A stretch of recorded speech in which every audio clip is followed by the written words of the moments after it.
when we look at the whole overall system, and that includes general aviation, the military use in the airspace, commercial, airline, all of it is running in what is unquestionably the safest, best, and most efficient system in the world.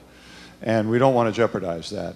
The reality of it is that we do have to collect the money somewhere, and how much of it is dependent upon and should be paid by the other taxpayers is a question. It's not a policy question I get to answer. I wish they would let me answer it. But the reality is that we move an incredible amount of our nation's goods and services, and even in general aviation, people getting to places where they have job sites. We fly equipment into little airports all around the country, an expensive part that the diesel engine won't run without. All of that is, considered general aviation.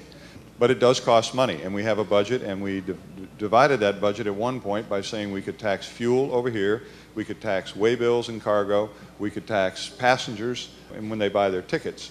The harsh reality, though, we've had a downturn in the economy. People aren't paying as much for the tickets, they're not flying as much, fuel has gotten more expensive, airplanes have gotten more efficient, so they burn less of it. All of that is pulling down the budget of where the money used to come from to fund our aviation system. So at the end of the day, we've got to step back and say, well, all right, who picks this up? Is it the rest of the American public? Should we ask the general fund to pay more taxes? Maybe that's an answer. But to directly answer and conclude here, I don't see anybody rushing to come in with user fees. We have a very good system. We have the best system in the world.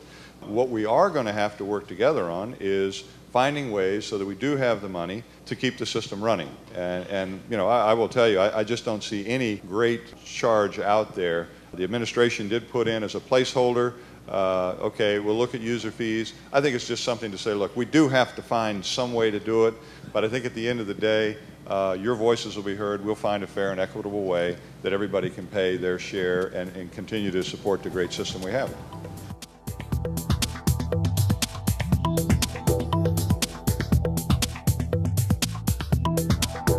Aero-TV is brought to you by...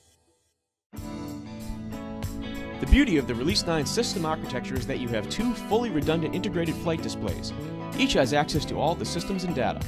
Providing full redundancy and eliminating traditional reversionary modes, Release 9 allows either display to be configured as the PFD. Now your failure modes are much more manageable because you can continue to fly with the same familiar display symbology without the need to relearn composite modes you don't typically fly with. Avidyne's Integra Release 9 is truly the next generation in fully integrated flight deck technology.